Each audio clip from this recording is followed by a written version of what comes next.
माननीय अध्यक्ष जी, मैं राष्ट्रपति जी के अभिभाषण पर धन्यवाद देने के लिए खड़ा हूं।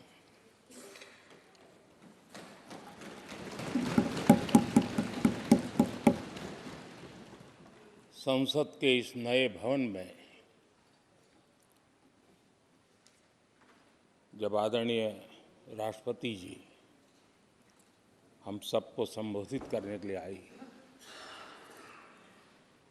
और जिस गौरव और सम्मान के साथ सेंगोल पूरे प्रोसेसन का नेतृत्व कर रहा है और हम सब उसके पीछे पीछे चल रहे थे। नए सदन में ये नई परंपरा भारत के आजादी के उस पवित्र पल का प्रतिबिंब जब साक्षी बनता है तो लोकतंत्र की गरिमा कई गुना ऊपर चली जाती है।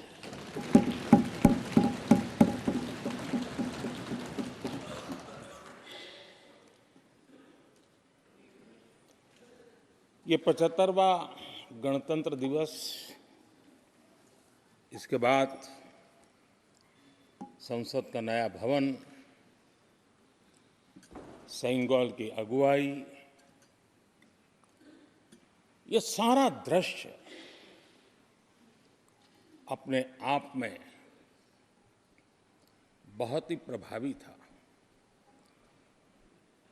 मैं जब वहां से पूरे कार्यक्रम को मैं भागीदारी कर रहा था, यहाँ से तो उतना हमें भव्यता नजर नहीं आती है, लेकिन वहाँ सब मैंने देखा कि वाकई नए सदन में इस गरिमापूर्ण उपस्थिति में राष्ट्रपति, उपराष्ट्रपति जी और आप, हम सब के मन को प्रभावित करने वाला वो दृश्य हमेशा हमेशा याद है।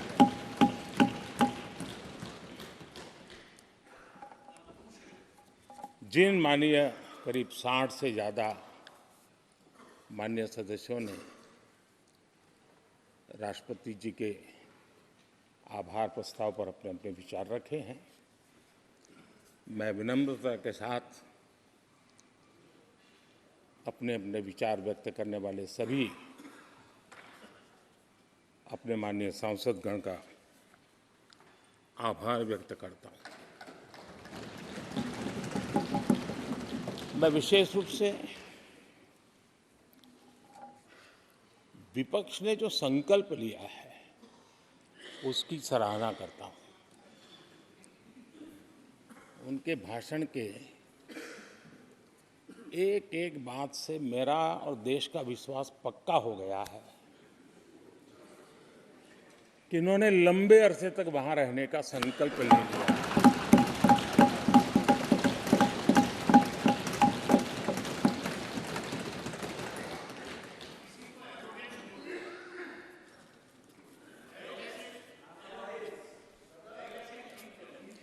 आप कई दशक तक जैसे यहां बैठे थे वैसे ही कई दशक तक वहां बैठने का आपका संकल्प, और जनता जनार्दन तो ईश्वर का रूप होती है, और आप लोग जिस प्रकार से इन दिनों मेहनत कर रहे हैं, मैं पक्का मानता हूं कि ईश्वर रूपी जनता जनार्दन आपको जरूर आशीर्वाद देगी और आप जिस ऊंचाई पे हैं उससे भी अधिक ऊंचाई पर जरूर पहुंचेंगे और अगले चुनाव में दर्शक दिशा में दिखेंगे।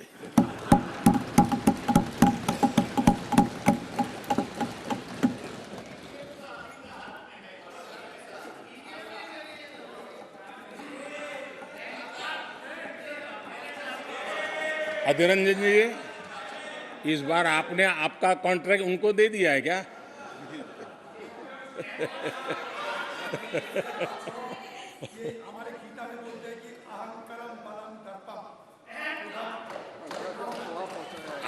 आपने इन्हीं चीजों को पचाया है।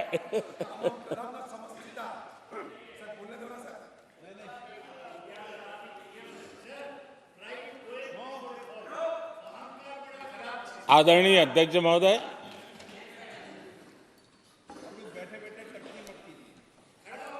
मैं देख रहा हूं कि आप में से बहुत लोग चुनाव लड़ने का हौसला भी खो चुके हैं।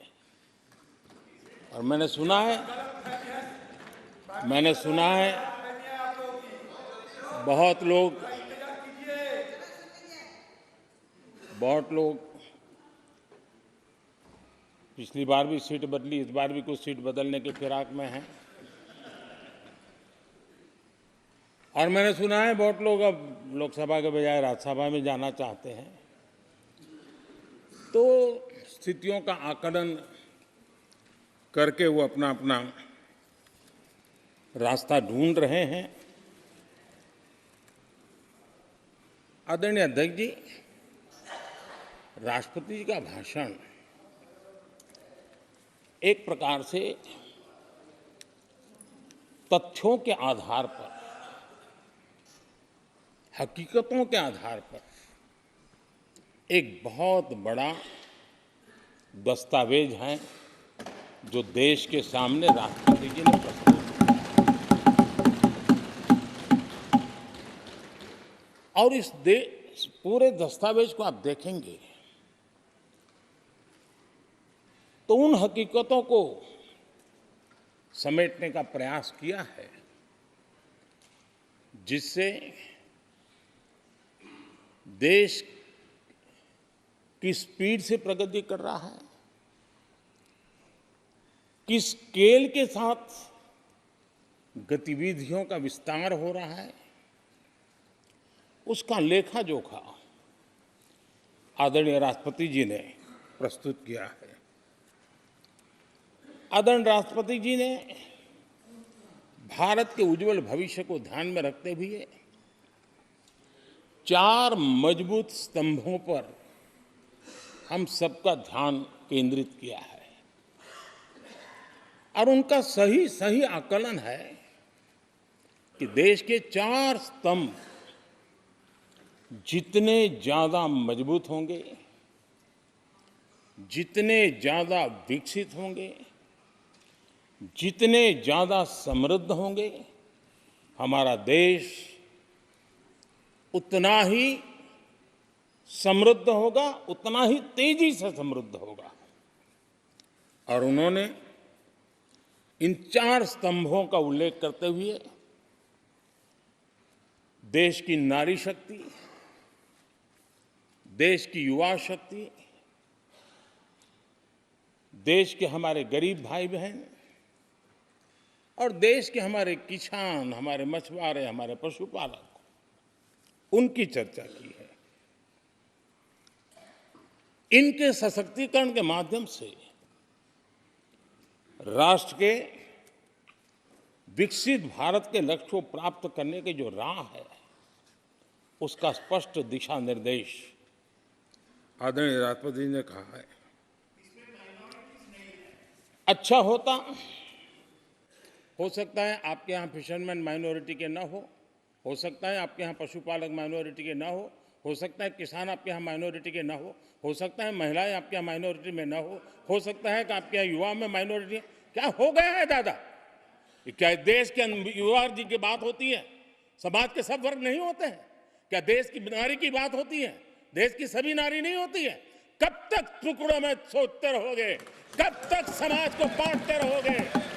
सब सीमा करो, बहुत तोड़ा देश को। आदरणीय अध्यक्ष जी,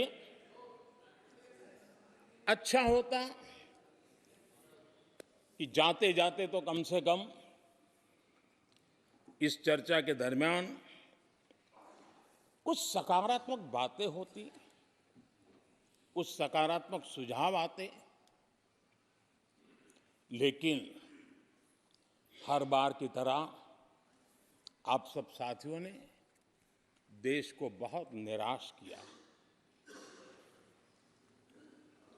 क्योंकि आपकी सोच की मर्यादा देश समझ पा रहा है। और उसको बार बार दर्द होता है कि ये दशा है इनकी सोचने की मर्यादा इतनी है। आदरणीय अध्यक्ष जी, नेता तो बदल गए, लेकिन टेप रिकॉर्डर वही बज रही है, वही बातें, कोई नई बात आती नहीं, और पुरानी ढपली और पुराना राग वही चलता रहता है आपका। चुनाव का वर्ष था, थोड़ी मेहनत करते, कुछ नया निकाल करके लाते, जनता को जरा संदेश दे पाते, उसमें भी फेल गए आप। चलिए, ये भी मैं सिखाता हूं। आदरणीय अध्यक्ष जी, आज विपक्ष की जो हालत होगी ना, इसकी सबसे दोषी कांग्रेस पार्टी है।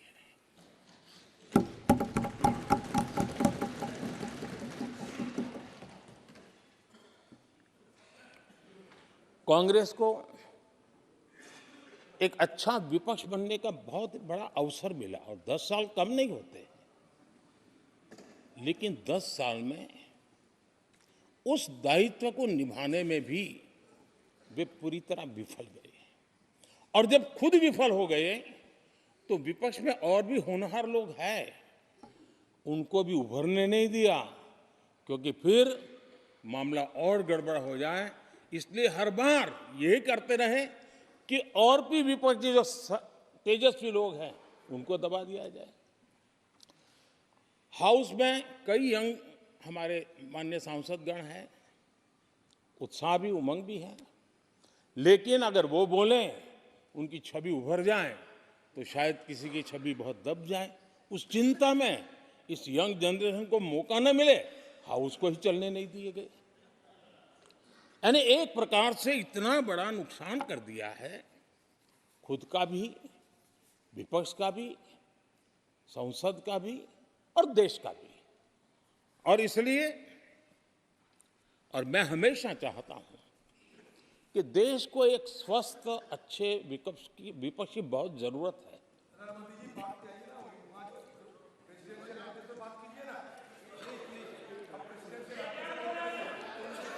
देश ने जितना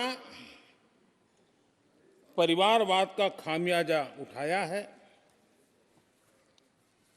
और उसका खामियाजा खुद कांग्रेस ने भी उठाया है। अब अधीर बाबू की हालत हम देख रहे हैं, वरना ये समय था संसद में रहने का, लेकिन परिवारवाद की सेवा तो करनी पड़ती है।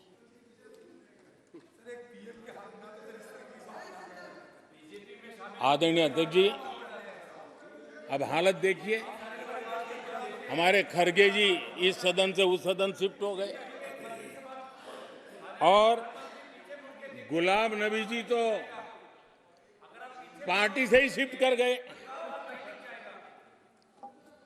ये सब परिवारवाद के भेंट चढ़ गए। एक ही प्रोडक्ट बार बार लॉन्च करने के चक्कर में कांग्रेस की दुकान ताला लगने की नौबत आ गई है। और ये दुकान हम नहीं कह रहे, आप लोग कह रहे हैं। आप लोग कहते हैं दुकान खोलिए, सब जगह पे बोलते हैं, दुकान को ताला लगने की बात आई।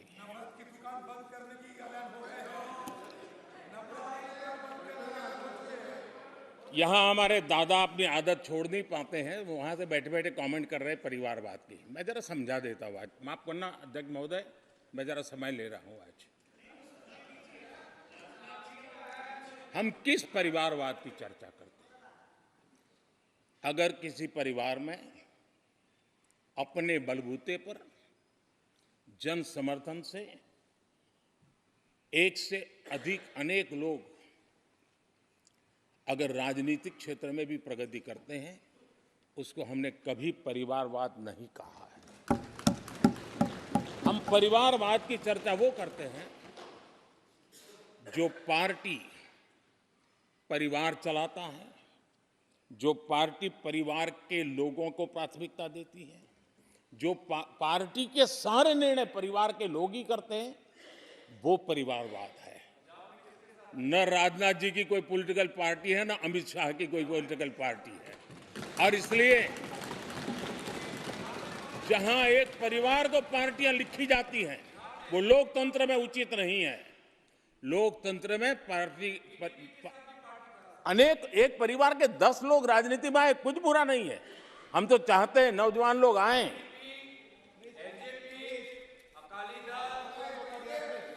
हम भी चाहते हैं ये इसकी चर्चा करिए। हमारे साथ, आपके साथ मेरा विषय नहीं है। देश के लोकतंत्र के लिए परिवारवादी राजनीति, पारिवारिक पार्टियों की राजनीति, ये हम सबकी चिंता का विषय होना चाहिए। और इसलिए मैं किसी परिवार के 2 लोग अगर प्रगति करते हैं, उसको तो मैं स्वागत करूंगा। 10 लोग प्रगति करें, मैं स्वागत करूंगा। देश में जितनी नई पीढ़ी अच्छे लोग आए, स्वागत योग्य है। सवाल यह है कि परिवार ही पार्टियां चलाती है। पक्का है कि ये अध्यक्ष नहीं होगा तो उसका बेटा होगा, ये नहीं होगा तो उसका बेटा होगा। ये लोकतंत्र का खतरा है। और इसलिए अच्छा हुआ दादा, थैंक यू। ये विषय कभी बोलता नहीं था, आज बोल दिया मैंने। आदरणीय अध्यक्ष जी, एक ही प्रोडक्ट को बार बार लॉन्च करने का भरपूर प्रयास हो रहा है।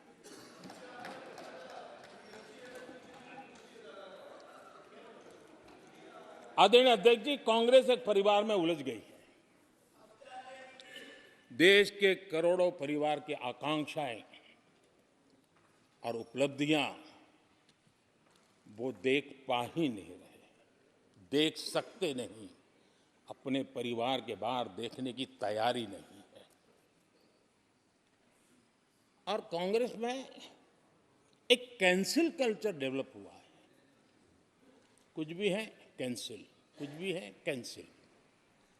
ये एक ऐसे कैंसिल कल्चर में कांग्रेस फंस गई है। अगर हम कहते हैं मेक इन इंडिया, तो कांग्रेस कहती है कैंसिल।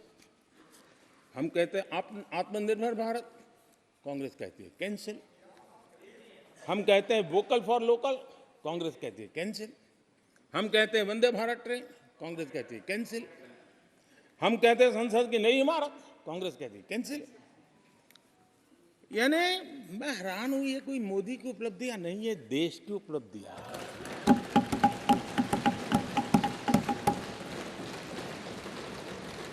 इतनी नफरत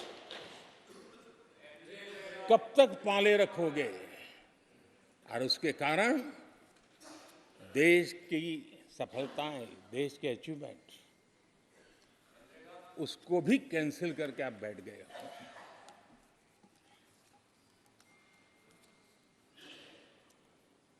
आदरणीय अध्यक्ष जी, राष्ट्रपति जी ने विकसित भारत के रोडमैप पर चर्चा करते हुए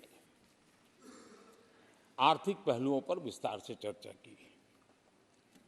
अर्थव्यवस्था के मूलभूत जो आधार है, उसके की बारीकी से चर्चा की।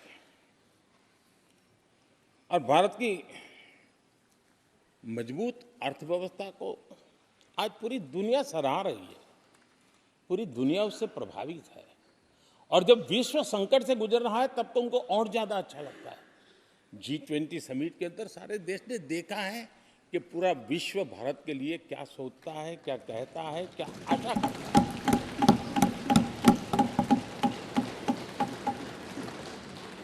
और इन सारे 10 साल के कार्यकाल के अनुभव के आधार पर आज की मजबूत अर्थव्यवस्था को देखते हुए जिस तेज गति से भारत विकास कर रहा है, उसकी बारीकियों को जानते हुए मैं विश्वास से कहता हूं, और इसीलिए मैंने कहा है कि हमारे तीसरे टर्म में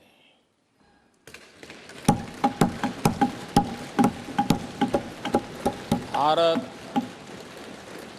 दुनिया की तीसरी बड़ी आर्थिक ताकत बनेगा।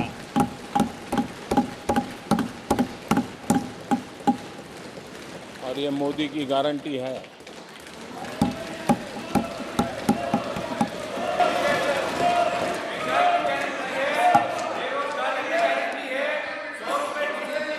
माननीय अध्यक्ष जी, इनको पहले मौका नहीं दिया था क्या?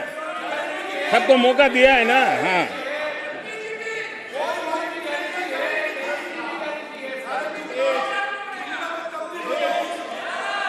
आदरणीय अध्यक्ष जी,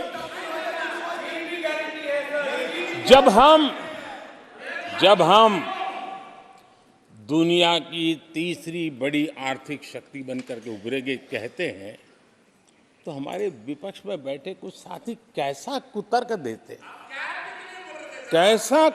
देते हैं। वो कहते हैं इसमें क्या है, ये तो अपने आप हो जाएगा। क्या कमाल है आप लोगों की। मोदी का क्या है, ये तो अपने आप हो जाएगी। मैं जरा सरकार की भूमिका क्या होती है इस सदन के माध्यम से देश को और विशेष करके देश के युवा मन को बताना चाहता हूं, देश की युवा शक्तियों को बताना चाहता हूं कि होता कैसे है और सरकार की भूमिका क्या होती है। आदरणीय अध्यक्ष जी, 10 साल पहले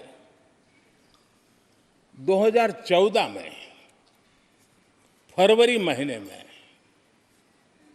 जो इंटरिम बजट आया था, उस समय कौन लोग बैठे थे आपको तो मालूम ही है, देश को भी मालूम है। जो 10 साल पहले इंटरिम बजट आया था, उसे पेश करते समय उस समय के वित्त मंत्री ने जो कहा था, मैं उसको कोट कर रहा हूं। और एक एक शब्द बड़ा मूल्यवान है जी। जब आप लोग कहते हैं ना कि तो अपने आप तीसरे नंबर पर जा ही जाएगा, ऐसा कहते हैं, उनको जरा समझना चाहिए। ये उन्होंने क्या कहा था, I now wish to look forward and outline a vision for the future. Vision for the future. पूरे ब्रह्मांड के सबसे बड़े अर्थशास्त्री बोल रहे थे। I now wish to look forward and outline a vision for the future. आगे कहते हैं, I wonder how many have noted the fact that India's economy, in terms of the size of its GDP, is the 11th largest in the world. यानी 2014 में 11 number पहुंचने पर क्या गौरवगान होता था। आज 5 पर पहुंच गए और आपको क्या हो गया, क्या हो गया। आदरणीय अध्यक्ष जी, आदरणीय अध्यक्ष जी, आदरणीय अध्यक्ष जी, आदरणीय अध्यक्ष जी, आदरणीय अध्यक्ष जी, आदरणीय अध्यक्ष जी, मैं आगे पढ़ रहा हूं। गोगोई जी, थैंक यू, आपने अच्छा कहा। मैं आगे पढ़ रहा हूं, ध्यान से सुनिए साथियों, ध्यान से सुनिए। उन्होंने कहा था is the 11th largest in the world. बड़ा गौरव का बात था। There are great things in the store. आगे वो कह रहे हैं, there are great things in store. फिर आगे कहते हैं, there is a well argued view that in the next 3 decades,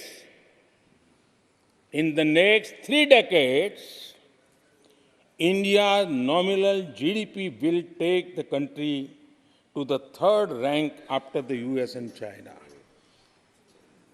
उस समय ये ब्रह्मांड के बड़े अर्थशास्त्री कह रहे थे कि तीसरे नंबर पर 30 साल में हम पहुंच जाएंगे।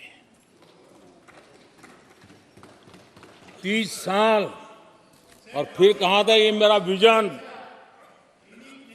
जो मैं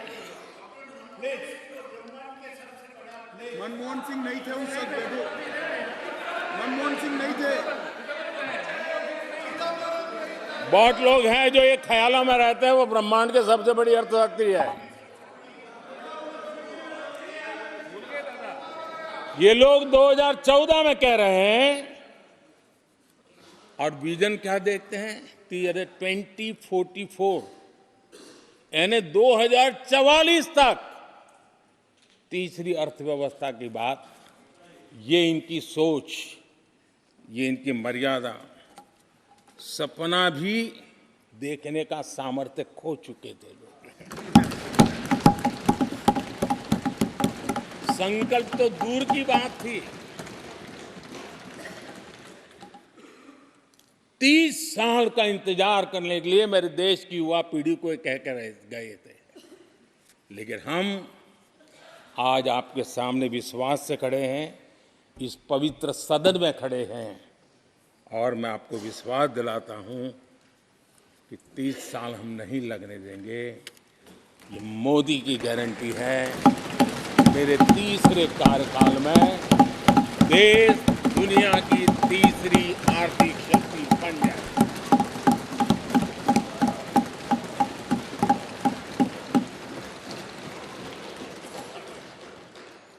कैसे लक्ष्य रखते थे, उनकी सोच कहां तक जाती थी, दया आती है। और आप लोग 11 नंबर पे बड़ा गर्व कर रहे थे, अब 5 नंबर पहुंचा दिए जी। लेकिन अगर 11 पर पहुंचने से आपको खुशी होती थी तो 5 नंबर पहुंचने पर भी खुशी होनी चाहिए। देश 5 नंबर पर पहुंचा, आपको खुशी होनी चाहिए। किस बीमारी में फंसे पड़े हो। आदरणीय अध्यक्ष जी, भाजपा सरकार की काम करने की स्पीड, हमारे लक्ष्य कितने बड़े होते हैं, हमारा हौसला कितना बड़ा होता है, वो आज पूरी दुनिया देख रही है।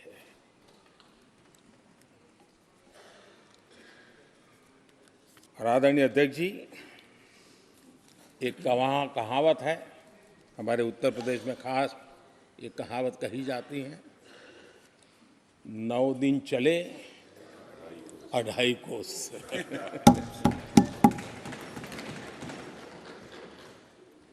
और मुझे लगता है कि ये कहावत पूरी तरह कांग्रेस को परिभाषित कर देती है। ये कांग्रेस की सुस्त रफ्तार,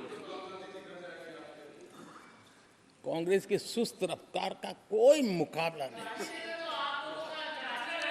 आज देश में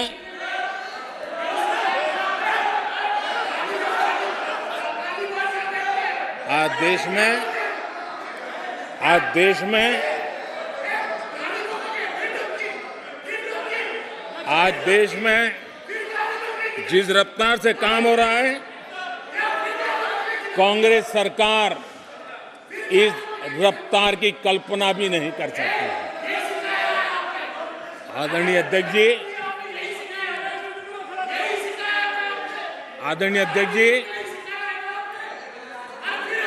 शहरी गरीबों के लिए हमने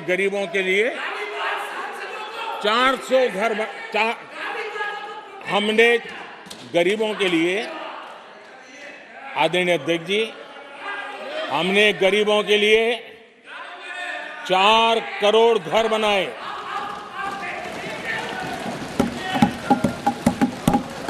और शहरी गरीबों के लिए 80 लाख पक्के मकान शहरी गरीबों के लिए बने।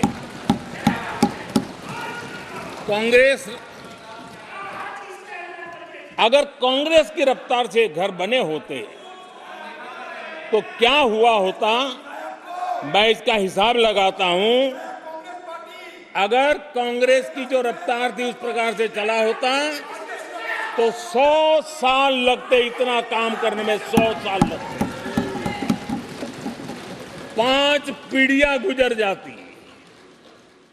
आदरणीय अध्यक्ष जी, 10 वर्ष में 40,000 किलोमीटर रेलवे ट्रैक का इलेक्ट्रिफिकेशन हुआ।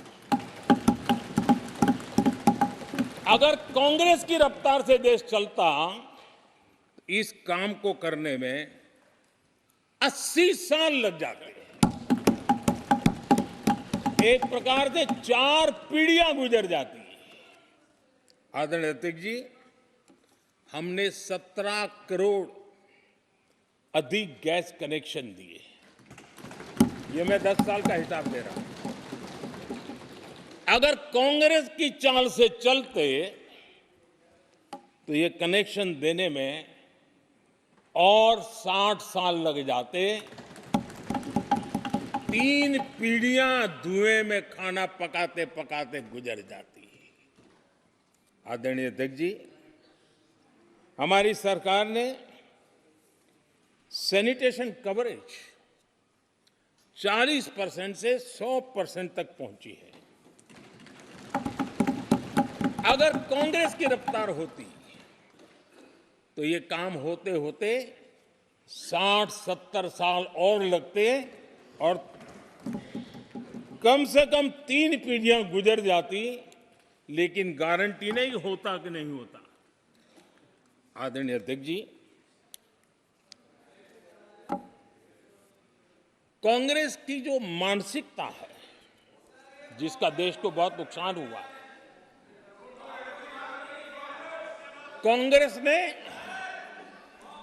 देश के सामर्थ्य पर कभी भी विश्वास नहीं किया। वे अपने आप को शासक मानते रहे और जनता जनार्दन को हमेशा कमतर आंकते गए, छोटा आंकते गए। आदरणीय अध्यक्ष जी, देश के नागरिकों के लिए कैसा सोचते थे, मैं जानता हूं। मैं नाम बोलते ही उनको जरा चुभन होगी, लेकिन 15 अगस्त लाल किले से प्रधानमंत्री नेहरू ने जो कहा था वो मैं जरा पढ़ता हूं।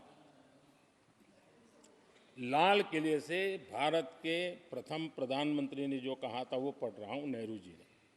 उन्होंने कहा था, हिंदुस्तान में काफी मेहनत करने की आदत आम तौर से नहीं है। हम इतना काम नहीं करते जितना कि यूरोप वाले या जापान वाले या चीन वाले या रूस वाले या अमेरिका वाले करते हैं। ये नेहरू जी लाल किले से बोल रहे हैं। यह न समझिए, यह न समझिए कि यह न समझिए कि वह कौमें, ये न समझिए कि वह कौमें कोई जादू से खुशहाल हो गई। वो मेहनत से हुई है और अक्ल से हुई है। ये उनको सर्टिफिकेट दे रहे हैं, भारत के लोगों को नीचा दिखा रहे हैं। यानी नेहरू जी की भारतीयों के प्रति सोच थी कि भारतीय आलसी है। नेहरू जी की भारतीयों के लिए सोच थी कि भारतीय कम अक्ल के लोग होते हैं। और आदरणीय अध्यक्ष जी, इंदिरा जी की सोच भी उससे ज्यादा अलग नहीं थी। इंदिरा जी ने जो लाल किले से 15 अगस्त को कहा था, लाल किले से 15 अगस्त को इंदिरा जी ने कहा था, दुर्भाग्यवश हमारी आदत ये है कि जब कोई शुभ काम पूरा होने को होता है तो हम आत्मतुष्टि की भावना से ग्रस्त हो जाते हैं और जब कोई कठिनाई आ जाती है तो हम ना उम्मीद हो जाते हैं। कभी कभी तो ऐसा लगने लगता है कि पूरे राष्ट्र ने ही पराजय भावना को अपना लिया है। आज कांग्रेस के लोगों को देख करके लगता है कि इंदिरा जी भले देश के लोगों का आकलन सही न कर पाए, लेकिन कांग्रेस का एकदम सटीक आकलन उन्होंने किया।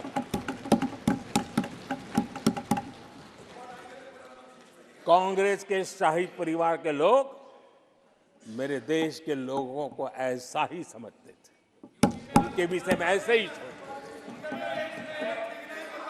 और आज भी वही सोच देखने को मिलती है। माननीय अध्यक्ष जी,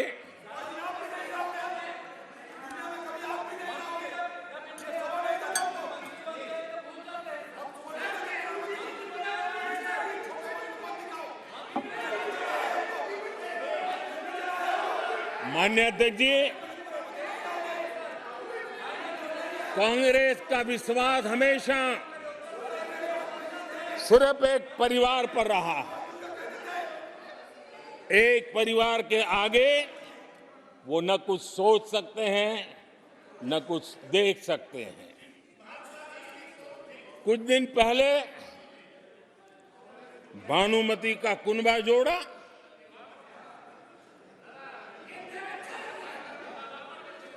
लेकिन फिर एकला चलो रे करने लग गए। कांग्रेस के लोगों ने नया मोटर मैकेनिक का काम सीखा है और इसलिए अलाइनमेंट क्या होता है उसका ज्ञान तो हो गया होगा, लेकिन मैं देख रहा हूं अलायंस का ही अलाइनमेंट बिगड़ गया।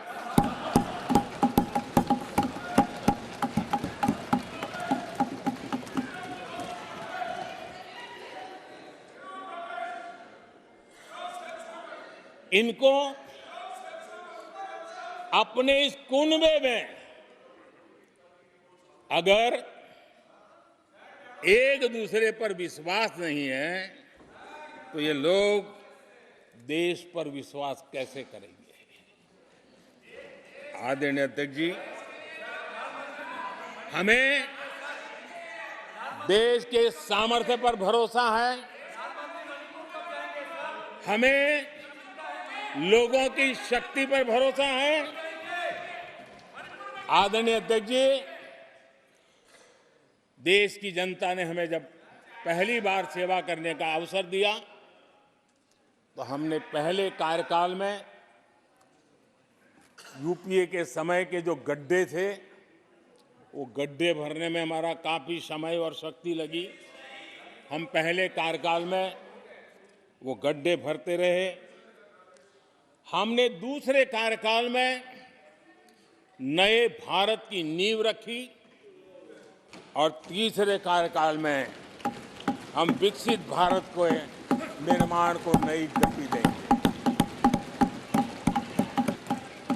आदरणीय अध्यक्ष जी, पहले कार्यकाल में हमने स्वच्छ भारत, उज्ज्वला,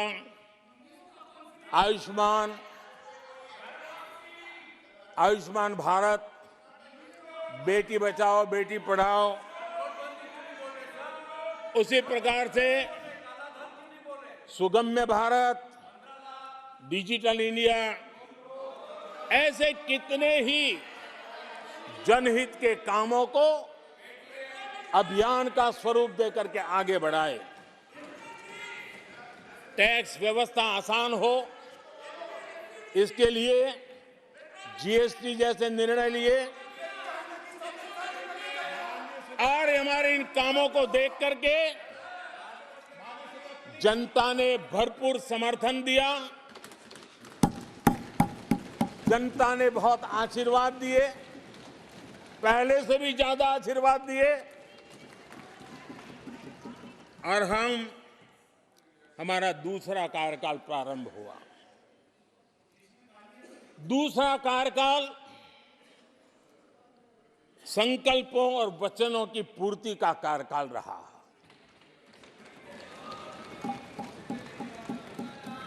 जिन उपलब्धियों का देश लंबे समय से इंतजार कर रहा था, वो सारे काम हमने दूसरे कार्यकाल में पूरे होते देखे।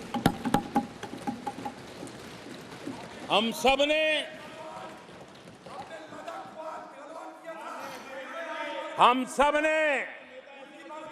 370 खत्म होते हुए देखा।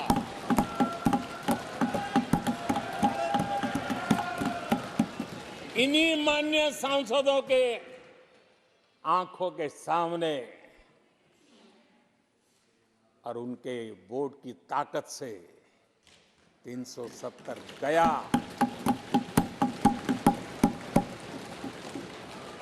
नारी शक्ति वंदन अधिनियम ये दूसरे कार्यकाल में कानून बना। आदरणीय अध्यक्ष जी, अंतरिक्ष से लेकर के ओलंपिक तक सशस्त्र बलों से संसद तक नारी शक्ति के सामर्थ्य की गूंज होने लगी।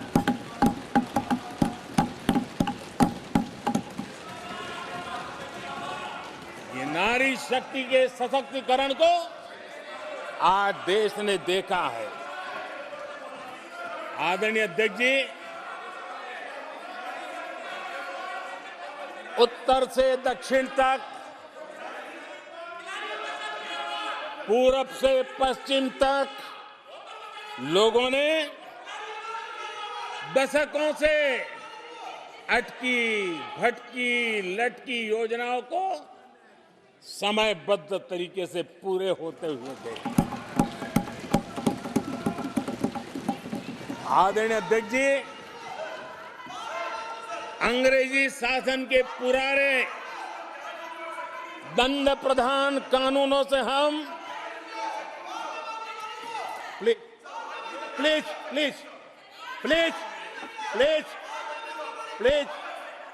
माननीय सदस्यगण, सदन के नेता बोल रहे हैं, आपको प्लीज आप समझाइए। सदन के नेता बोल रहे हैं, आपको मैंने सबको पर्याप्त समय पर्याप्त अवसर दिया था। यह तरीका गलत है, यह हमें मर्यादा बना के रखना पड़ेगा। प्लीज बैठे बैठे कोई टिप्पणी नहीं करेगा। Please please please please no, गलत तरीका, गलत तरीका। माननीय प्रधानमंत्री जी,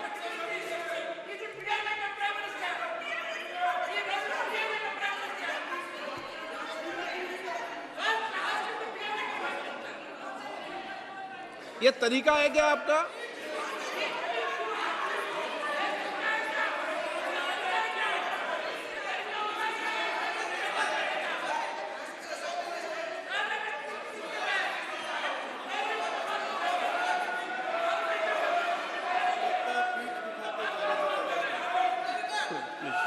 प्लीज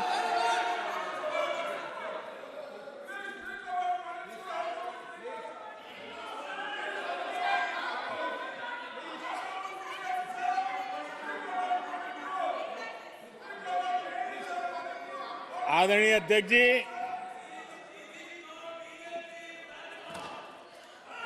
अंग्रेजी शासन के पुराने कानून जो दंड प्रधान थे, उन दंड प्रधानों से के कानूनों से हट करके हमने न्याय संहिता तक प्रगति की।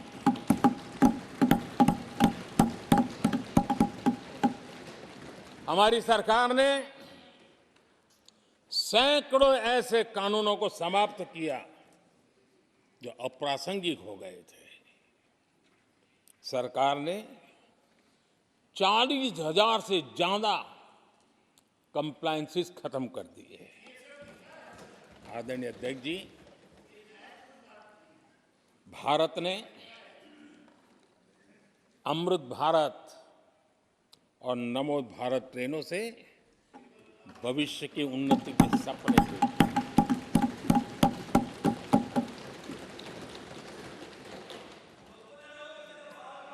आदरणीय अध्यक्ष जी, देश के गांव-गांव ने, देश के कोटि-कोटि जनों ने विकसित भारत की संकल्प यात्रा देखी है और सैचुरेशन के पीछे कितनी मेहनत की जाती है, उसके हक की चीज उसको मिले, उसके दरवाजे दस्तक देकर के देने का प्रयास देश पहली बार देख रहा है। आदरणीय अध्यक्ष जी, भगवान राम, आदरणीय अध्यक्ष जी, भगवान राम न सिर्फ अपने घर लौटे, बल्कि एक ऐसे मंदिर का निर्माण हुआ जो भारत की महान सांस्कृतिक परंपरा को नई ऊर्जा देता रहेगा। और आदरणीय अध्यक्ष जी, अब हमारी सरकार का तीसरा कार्यकाल भी बहुत दूर नहीं है। ज्यादा से ज्यादा 100-125 दिन बाकी है। और अब की बार पूरा देश कह रहा है, अब की बार खड़गे जी भी कह रहे हैं। लेकिन अध्यक्ष जी, मैं आमतौर पर ये आंकड़े के चक्कर में नहीं पड़ता, लेकिन मैं देख रहा हूं देश का मिजाज एनडीए को तो 400 पार करवा ही के रहेगा, लेकिन भारतीय जनता पार्टी को 370 सीट अवश्य देगा।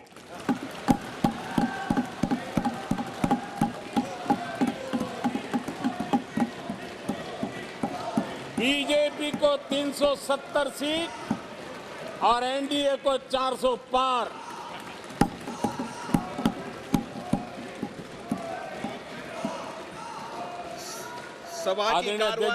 सभा की कार्रवाई इस विषय की समाप्ति तक बढ़ा दी जाए। आदरणीय अध्यक्ष जी, हमारा तीसरा कार्यकाल बहुत बड़े फैसलों का होगा।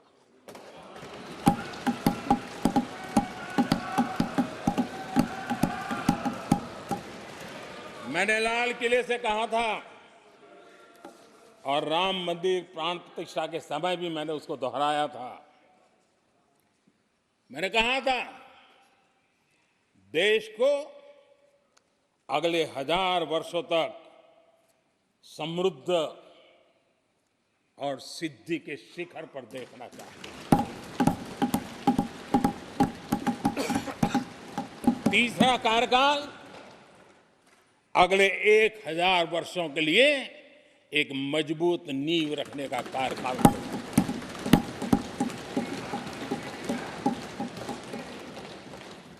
आदरणीय अध्यक्ष जी, मैं भारतवासियों के लिए, उनके भविष्य के लिए बहुत ही विश्वास से भरा हुआ हूं। मेरा देश के 140 करोड़ नागरिकों के सामर्थ्य पर अपार भरोसा है, मेरा बहुत विश्वास है।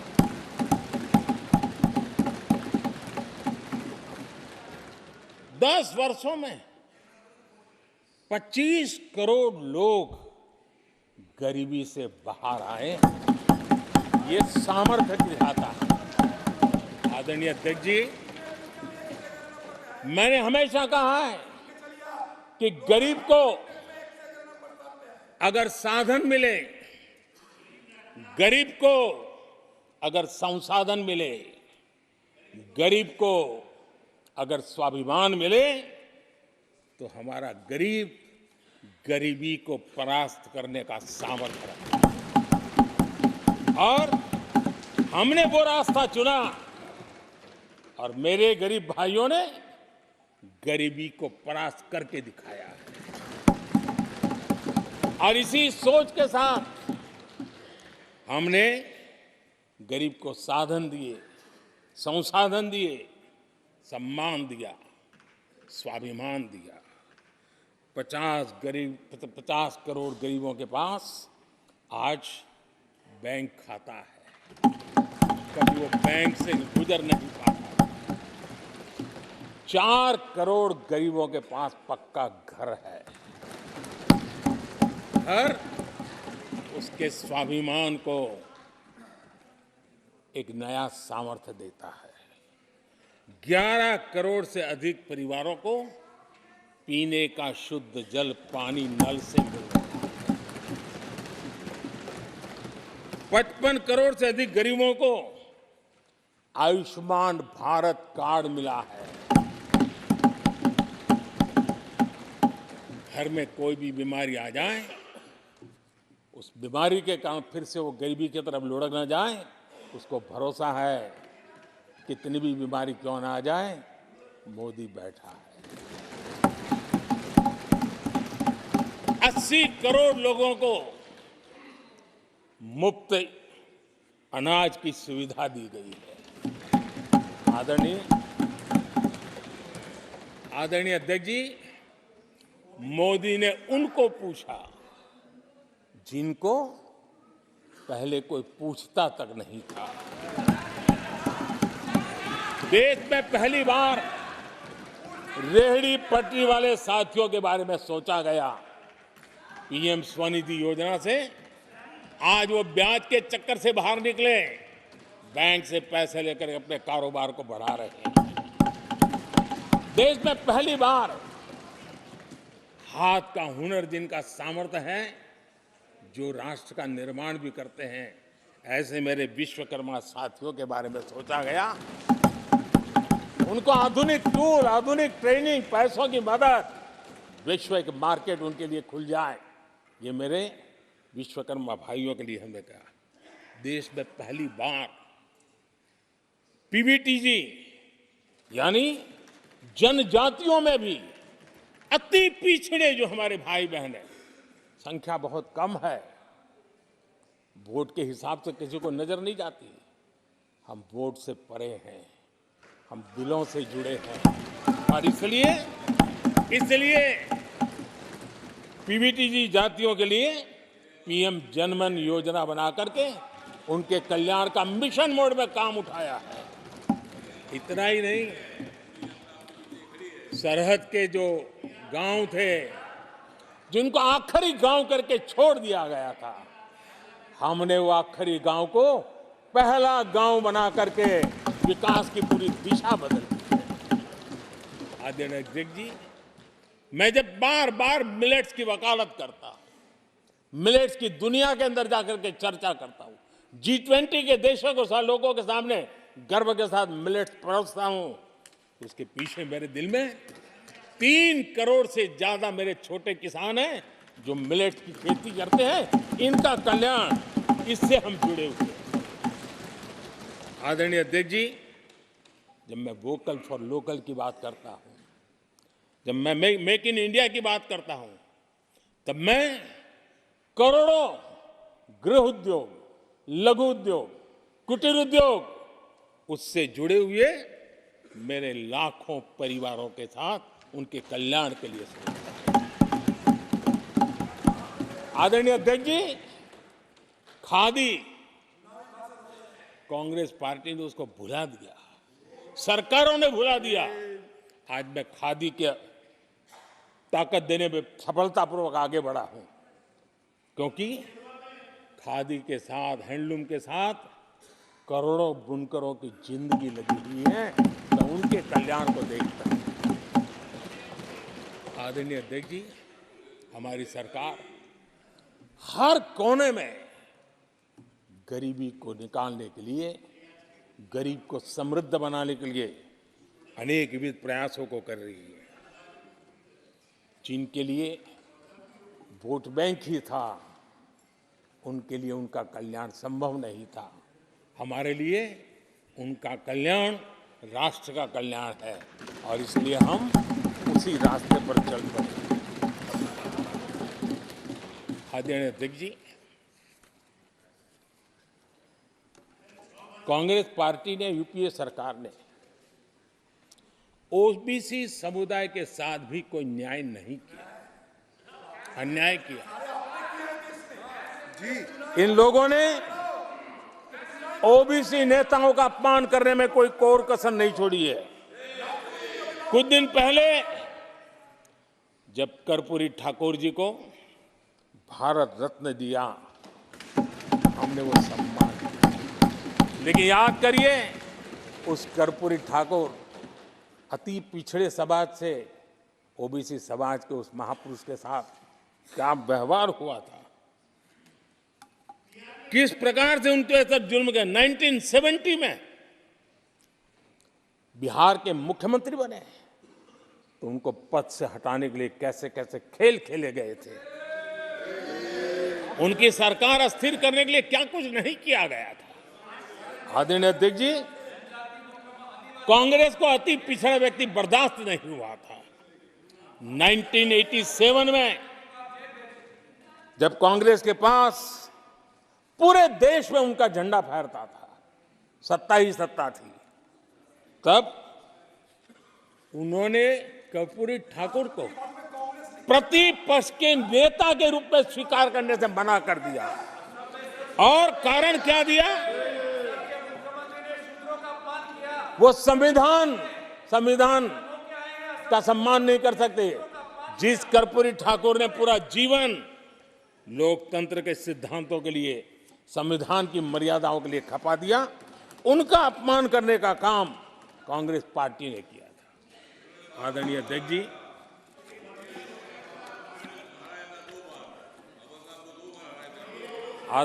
जी, कांग्रेस के हमारे साथियों को आजकल इस पर बहुत चिंता जताते हैं कि सरकार में ओबीसी कितने लोग हैं, कितने पद पर कहाँ है, उसके हिसाब किताब करते रहते हैं। लेकिन मैं हैरान हूं, उनको इतना सबसे बड़ा ओबीसी नजर नहीं आता है। यहाँ आंखें बंद करके बैठ जाते हैं। आदरणीय अध्यक्ष जी, जरा मैं ये दुनिया भर की चीजें करते हैं, मैं कहना चाहता हूं, ये क्लास है।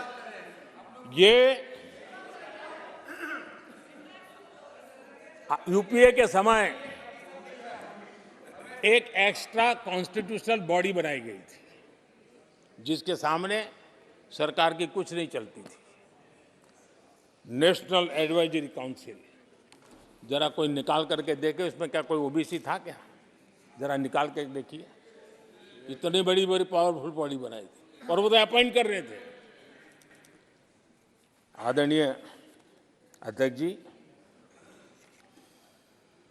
पिछले 10 वर्षों में नारी शक्ति के सशक्तिकरण को लेकर के अनेक विविध कदम उठाए गए।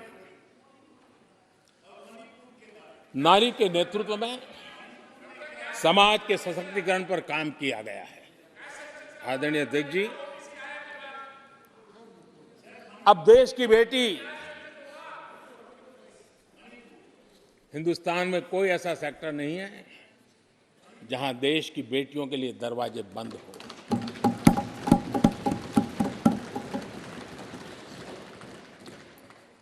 आज हमारे देश की बेटियां फाइटर जेट भी उड़ा रही हैं और हमारे देश की सीमाओं को भी सुरक्षित रख रही है। आदरणीय अध्यक्ष महोदय, ग्रामीण व्यवस्था, अर्थव्यवस्था हमारी, women self help group 10 crore बहनें जुड़ी है।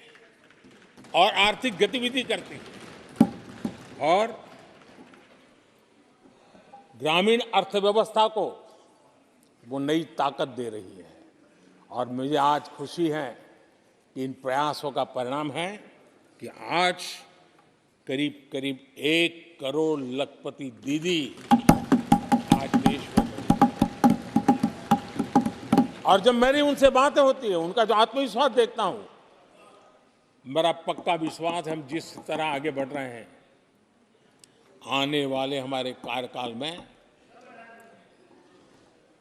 3 करोड़ लखपति दीदी हमारे देश के अंदर हम देखेंगे। आप कल्पना कर सकते हैं गांव की अर्थव्यवस्था को कितना बड़ा बदलाव हो जाएगा।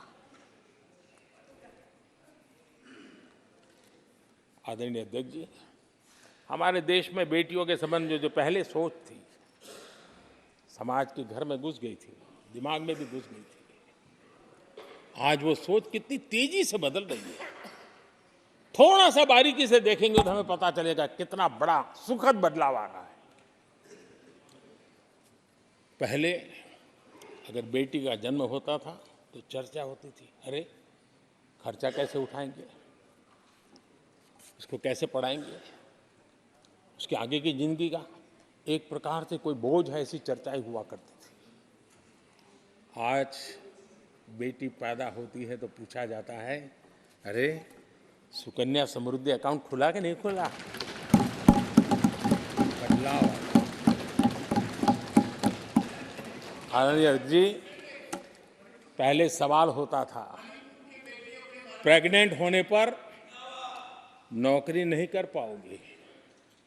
पहले ये बात होती थी प्रेग्नेंट होने पर नौकरी नहीं कर पाओगे। आज कहा जाता है 26 हफ्ते की पेड लीव और बाद में भी अगर चाहिए तो मिलेगी। ये बदलाव होता है। पहले समाज में सवाल होते थे कि महिला होकर नौकरी क्यों करना चाहती हो, क्या पति की सैलरी कम पड़ रही, ऐसे सवाल होते थे। आज लोग पूछ रहे हैं, मैडम आपका जो स्टार्टअप है ना बहुत प्रगति कर रहा है, क्या मुझे नौकरी मिलेगी। ये बदल।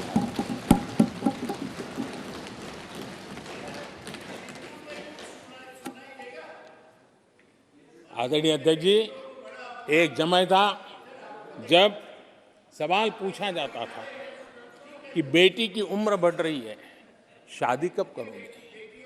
बेटी की उम्र बढ़ रही है, शादी कब करोगे। आज पूछा जाता है, बेटी पर्सनल और प्रोफेशनल दोनों कामों को संतुलित कितना बढ़िया करती हो, कैसे करती हो।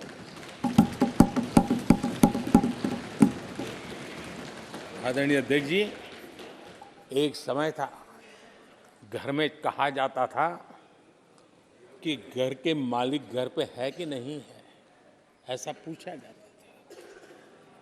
घर के मुखिया को बुलाइए, ऐसा कहते थे। आज किसी के घर जाते हैं तो घर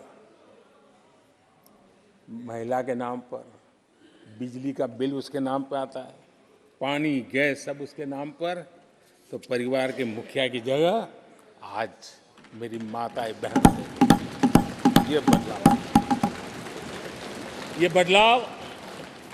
बदलाव अमृतकाल में विकसित भारत का हमारा जो संकल्प है ना, इसकी एक बहुत बड़ी शक्ति के रूप में उभरने वाला है और मैं उस शक्ति के दर्शन कर पा रहा हूं। आदरणीय अध्यक्ष महोदय,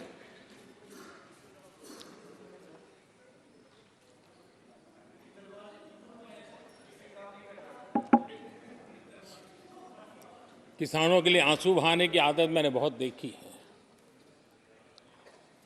किसानों के साथ कैसा कैसा विश्वासघात किया गया है, ये देश ने देखा है। कांग्रेस के समय कृषि के लिए कुल वार्षिक बजट होता था 25,000 करोड़ रुपया।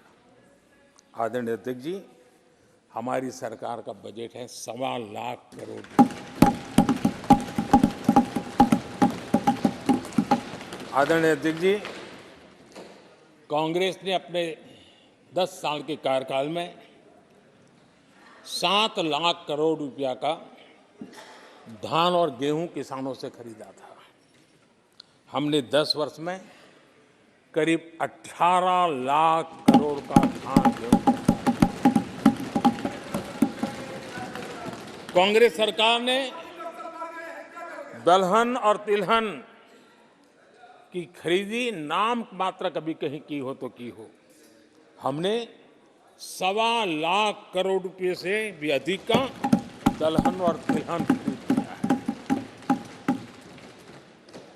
हमारे कांग्रेस के साथियों ने पीएम किसान सम्मान निधि का मड़ा उड़ाया और जब मैंने मेरी पहली टर्म में ये योजना शुरू की थी तो मुझे याद है कि झूठा नैरेटिव की जो फैशन चल पड़ी है, गांव में जाके कहा जाता था कि देखिए ये मोदी के पैसे मत लेना, ये चुनाव एक बार जीत गया तो सारे पैसे ब्याज समेत तुमसे वापस मांगेगा। ऐसा झूठ फैलाया गया था। किसानों को इतना मूर्ख बनाने की कोशिश की गई थी। आदरणीय अध्यक्ष जी, पीएम किसान सम्मान निधि 2,80,000 करोड़ रुपए हमने भेजे। पीएम फसल बीमा योजना 30,000 रुपया का प्रीमियम और उसके सामने 1.5 लाख करोड़ रुपया मेरे किसान भाई बहनों को दिया। कांग्रेस ने अपने शासनकाल में कभी भी मछुआरे पशुपालक की तो नामो निशान नहीं था उनके काम में। पहली बार इस देश में मछुआरों के लिए अलग मंत्रालय बना, पशुपालन के लिए अलग मंत्रालय। पहली बार पशुपालक को, मछुआरों को किसान क्रेडिट कार्ड दिया गया ताकि कम ब्याज से उसको बैंक से पैसा मिल सके, वो अपना कारोबार बढ़ा सके। किसानों और मछुआरों की चिंता सिर्फ जानवरों की नहीं होती है, जिंदगी का एक महत्वपूर्ण हिस्सा है। आर्थिक चक्र को चलाने में इन पशुओं की अभी बहुत बड़ी भूमिका होती है। हमने फुट एंड माउथ डिसीज, उससे हमारे पशुओं को बचाने के लिए 50 करोड़ से ज्यादा टीके लगाए हैं। पहले कभी सोचा नहीं। आदरणीय अध्यक्ष महोदय, आज भारत में युवाओं के लिए जितने नए अवसर बने हैं ये पहले कभी नहीं बने। आज पूरी वोकैबुलरी बदल गई है। शब्द पूरे जो पहले कभी सुनने को नहीं मिलते थे, वो बोलचाल के सहज दुनिया में शब्द आ चुके हैं। आज चारों तरफ स्टार्टअप्स की गूंज है, यूनिकॉर्न्स चर्चा में है। आज डिजिटल क्रिएटर्स एक बहुत बड़ा वर्ग हमारे सामने है। आज गीग इकोनॉमी की चर्चा हो रही है। ये युवाओं के जुबान पर ये नए भारत की नई वोकैबुलरी है, ये नई आर्थिक साम्राज्य की नए परिवेश है, नई पहचान है। ये सेक्टर युवाओं के लिए रोजगार के लाखों नए अवसर बना रहे हैं।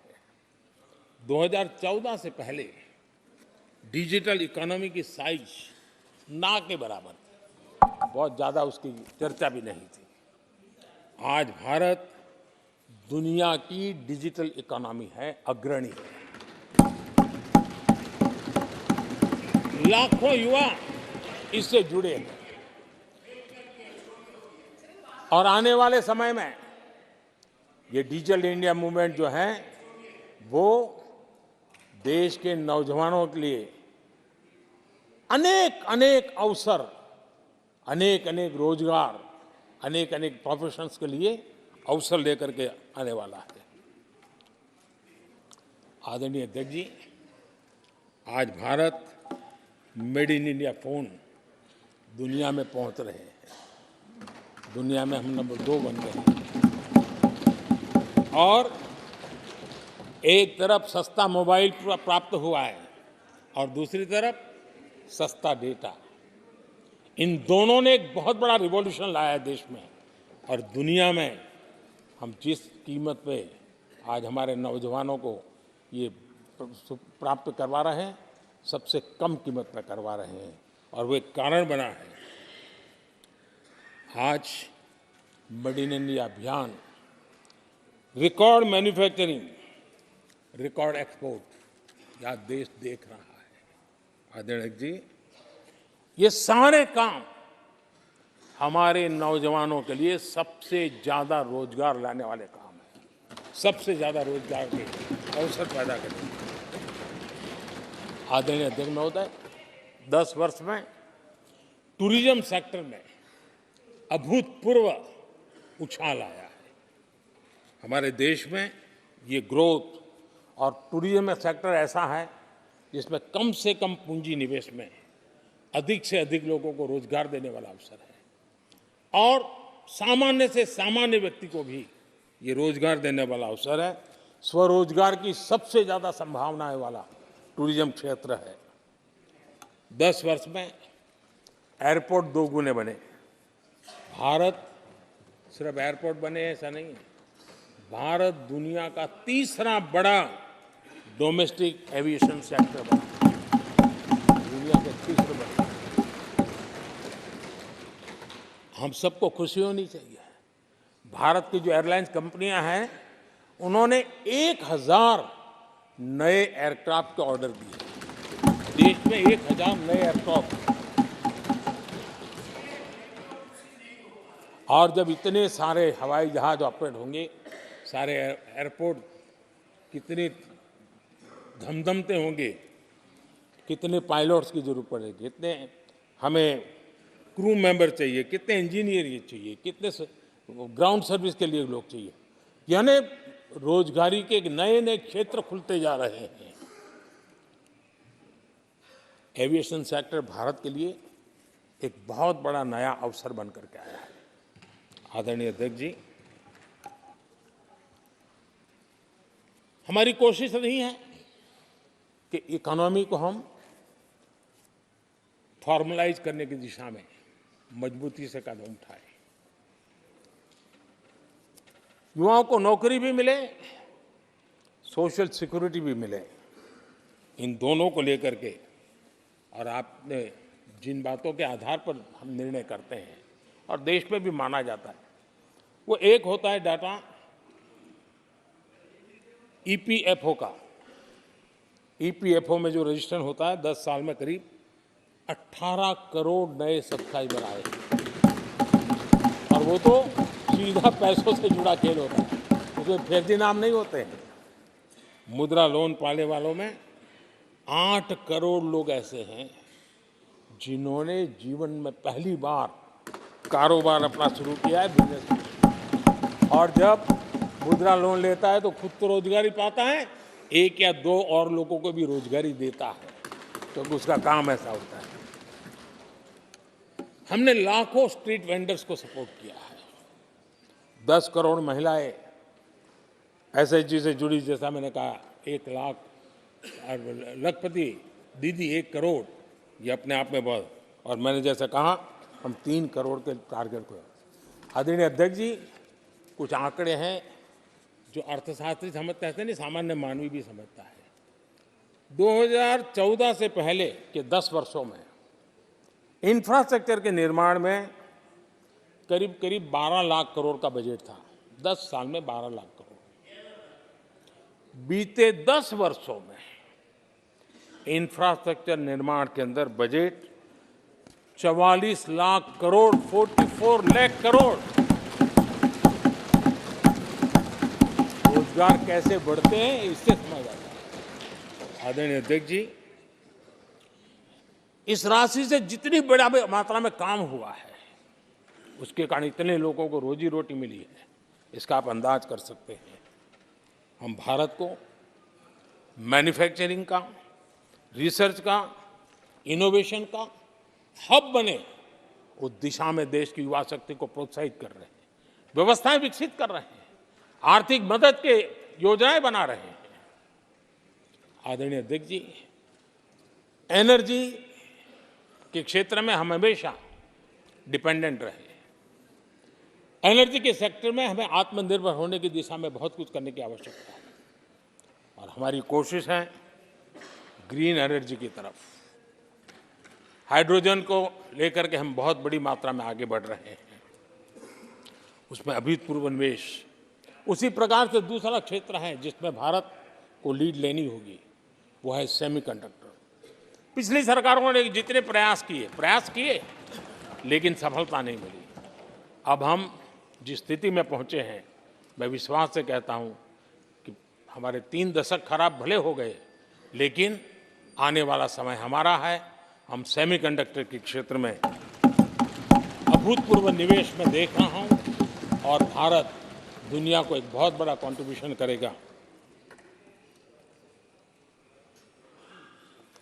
इन सारे कारणों से आदरणीय अध्यक्ष जी, क्वालिटी जॉब की संभावनाएं बहुत बढ़ने वाली है और जिसके कारण समाज में जैसे जैसे हमने एक अलग स्किल मिनिस्ट्री बनाई, उसके पीछे हेतु ये है कि देश के नौजवानों को हुनर मिले और ऐसे अवसर मिले और हम इंडस्ट्री 4.0 उसके लिए मैन पावर को तैयार करते हुए आगे बढ़ने की दिशा में काम कर रहे हैं।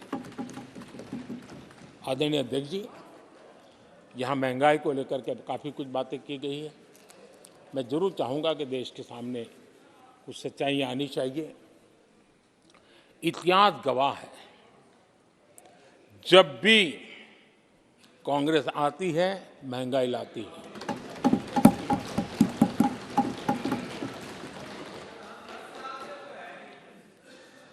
मैं कुछ वक्तव्य इस सदन में आज कहना चाहता हूं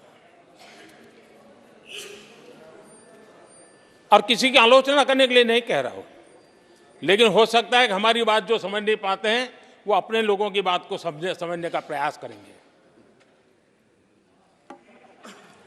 कहा गया था कभी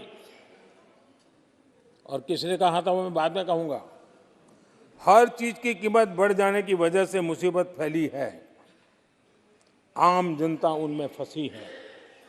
ये स्टेटमेंट ऑफ फैक्ट किसका है? ये कहा था हमारे पंडित नेहरू जी ने, लाल किले से कहा था उस समय। हर चीज की कीमत बढ़ जाने की वजह से मुसीबत फैली है, आम जनता उनमें फंसी है। ये उस समय की बात है। उन्होंने माना था लाल किले से, चारों तरफ महंगाई बढ़ी है। अब इस वक्तव्य के 10 साल के बाद, नेहरू जी के इस वक्तव्य के 10 साल के बाद एक और वक्तव्य का कोट आपके सामने रखता हूं। आप लोग, मैं कोट बता रहा हूं, आप लोग आजकल भी कुछ दिक्कतों में हैं, परेशानियों में हैं, महंगाई की वजह से। कुछ तो लाचारी है, पूरी तौर से काबू की बात नहीं हो पा रही हमारे इस समय में, हालांकि वो काबू में आएगी। 10 साल के बाद भी महंगाई के यही गीत कहे गए थे और ये किसने कहा था? फिर से ये नेहरू जी ने कहा था, उन्हीं के कार्यकाल में। तब देश का पीएम रहते उन्होंने 12 साल हो चुके थे, लेकिन हर बार महंगाई कंट्रोल में नहीं आ रही है, महंगाई के कारण आपको मुसीबत हो रही है, इसी के गीत गाते रहे थे। आदरणीय अध्यक्ष जी, अब मैं एक और भाषण का हिस्सा पढ़ रहा हूं। जब देश आगे बढ़ता है तो कुछ हद तक कीमतें भी बढ़ती हैं। हमको ये भी देखना है कि जो भी आवश्यक वस्तु हैं उनकी कीमत को कैसे थामें। ये किसने कहा था? इंदिरा गांधी जी ने कहा था। 1974 में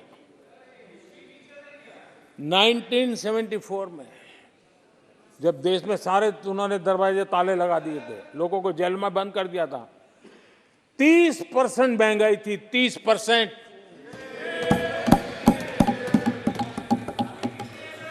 आदरणीय अध्यक्ष जी,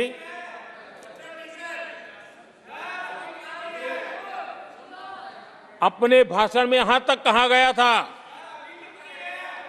क्या कहा था? आप चौंक जाएंगे। उन्होंने कहा था अगर जमीन न हो, यानी कुछ पैदावार के लिए जमीन न हो, तो अपने गमले और कनस्तर में सब्जी उगा लें। ये ऐसी सलाहें उच्च पद पर बैठे हुए लोग दिया करते थे। जब देश में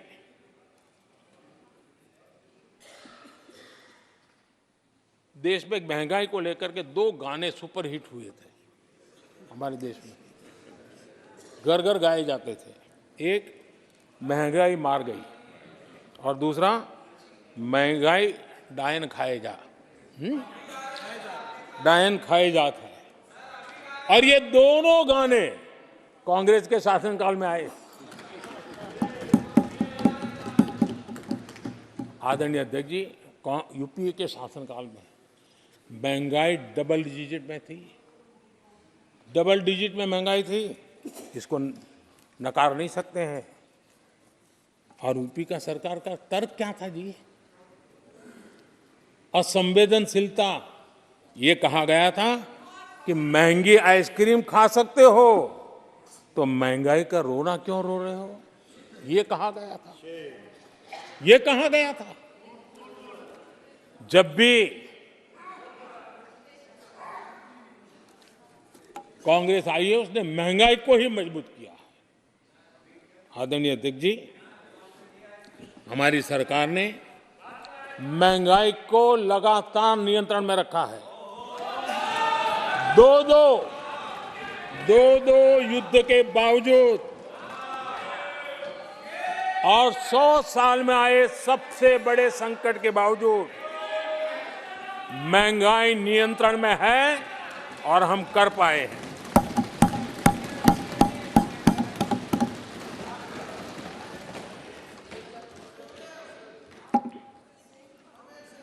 आदरणीय अध्यक्ष जी, यहां पर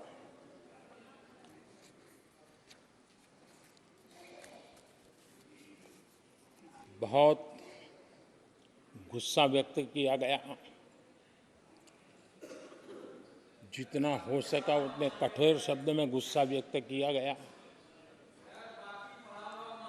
उनका दर्द मैं समझता हूं, उनकी मुसीबत और ये गुस्सा मैं समझता हूं, क्योंकि तीर निशाने पर लगा है।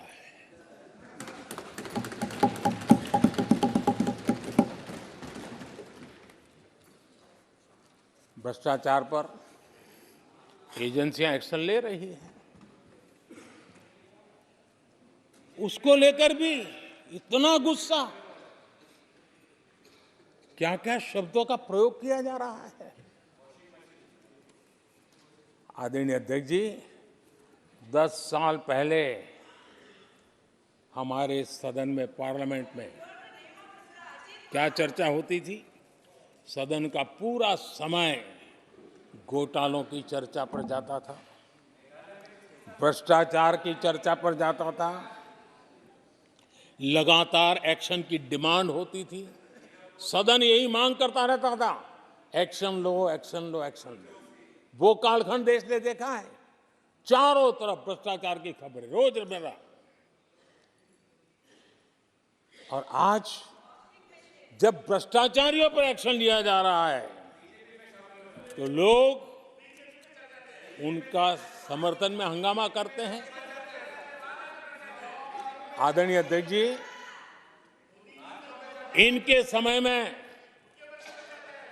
एजेंसियों का सिर्फ और सिर्फ राजनीतिक उपयोग के लिए उपयोग किया जाता था, बाकी उनको कोई काम करने नहीं दिया जाता था। अब आप देखिए उनके कालखंड में क्या हुआ। पीएमएलए एक्ट के तहत हमने पहले के मुकाबले 2 गुने से अधिक केस दर्ज किए। कांग्रेस के समय में ईडी ने 5,000 करोड़ रुपए की संपत्ति जब्त की। हमारे कार्यकाल में ईडी ने 1 लाख करोड़ रुपए की संपत्ति। देश का लूटा हुआ माल देना ही पड़ेगा। और जिनका इतना सारा माल पकड़ा जाता हो, नोटों के ढेर पकड़े जाते हो। और अधीर बाबू तो बंगाल से आते हैं, देखे हैं नोटों के ढेर उन्होंने। किस किस के घर में से पकड़े जाते, किस किस राज्यों में पकड़े जाते थे। ये देश ये नोटों के ढेर देख देख करके चौंक गया है। लेकिन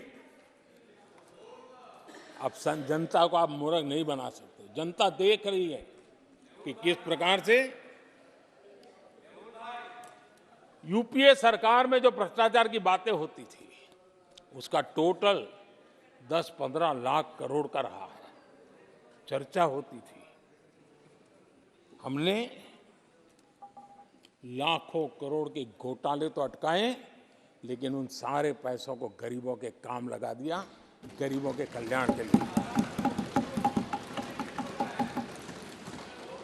अब बिचौलियों के लिए गरीबों को लूटना बहुत मुश्किल हो गया है।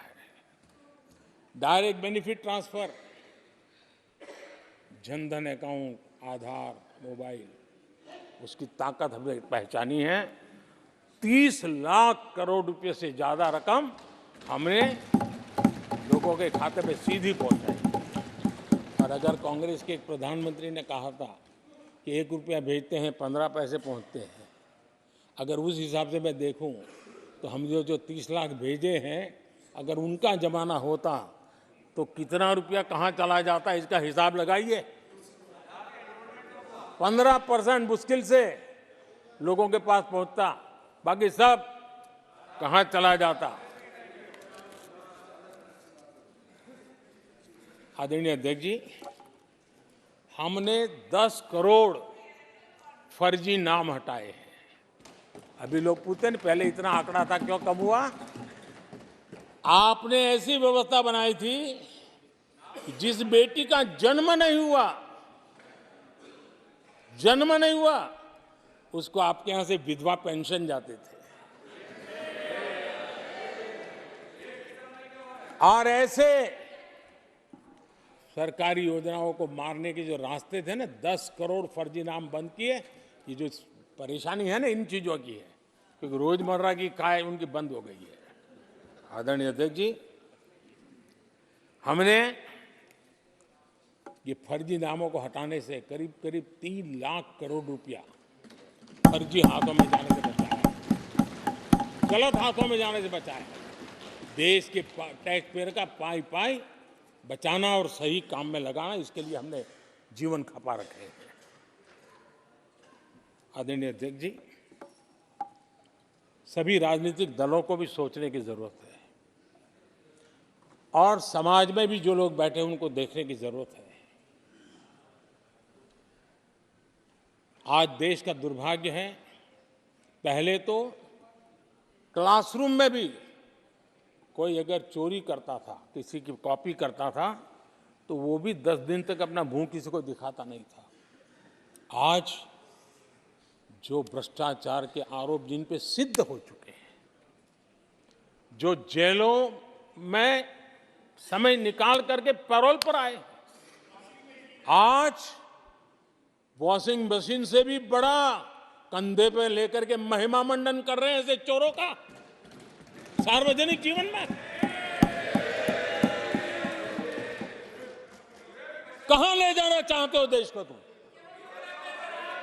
जो सजा हो चुकी है, मैं ये तो समझता हूं कि आरोप जो है उनके लिए तो आप सोच सकते हैं, लेकिन जो गुनाह सिद्ध हो चुका है, जो सजा काट चुके हैं, जो सजा काट रहे हैं, ऐसे लोगों का महिमा मंडन करते हो आप? कौन सा कल्चर और देश की अभावी पीढ़ी को क्या प्रेरणा देना चाहते हो आप? कौन से रास्ते और ऐसी कौन सी आपकी मजबूरी है?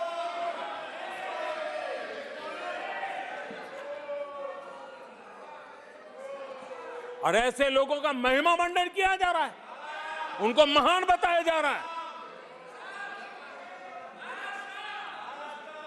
जहां संविधान का राज है, जहां लोकतंत्र है, माननीय अध्यक्ष जी, ऐसी बातें लंबी नहीं चल सकती हैं। ये लोग लिख करके रखें कि ये जो महिमा मंडन का काम चल रहा है उनका, वो अपने ही खात्मे की चिट्ठी पे सिग्नेचर कर रहे हैं लोग। आदरणीय अध्यक्ष जी, जांच करना ये एजेंसियों का काम है। एजेंसियां स्वतंत्र होती हैं और संविधान ने उनको स्वतंत्र रखा हुआ है। और जज करने का काम न्यायाधीश का है, जज करने का काम न्यायाधीश का है और वो अपना काम कर रहे हैं। और अध्यक्ष जी, मैं इस पवित्र सदन में फिर से दोहराना चाहूंगा, जिसको जितना जुल्म मुझ पर करना है कर ले, मेरी भ्रष्टाचार के खिलाफ लड़ाई चलती रहेगी। जिसने देश को लूटा है उनको लौटाना पड़ेगा, जिन्होंने देश को लूटा है उनको लौटाना पड़ेगा। ये मैं देश को इस सदन की पवित्र जगह से वादा करता हूं।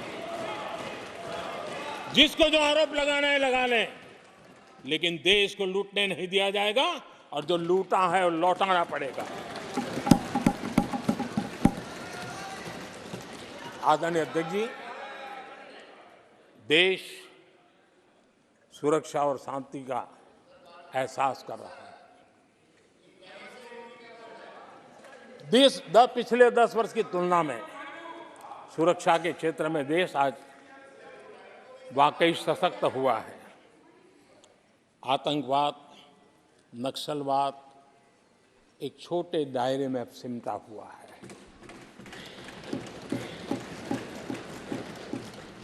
लेकिन भारत की जो टेररिज्म के प्रति जीरो टॉलरेंस नीति है, आज पूरे विश्व को भी भारत की इस नीति की तरफ चलने के लिए मजबूर होना पड़ा।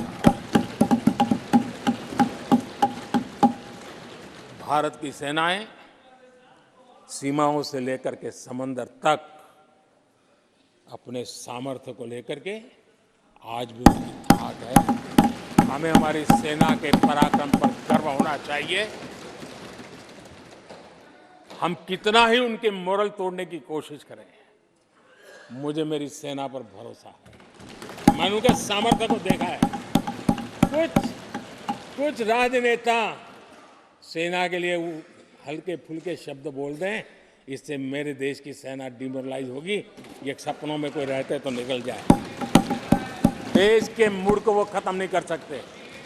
और किसी के एजेंट बन करके इस प्रकार की भाषा अगर कहीं से भी उठती है, देश कभी स्वीकार नहीं कर सकता है। और जो खुलेआम देश में अलग देश बनाने की वकालत करते हैं,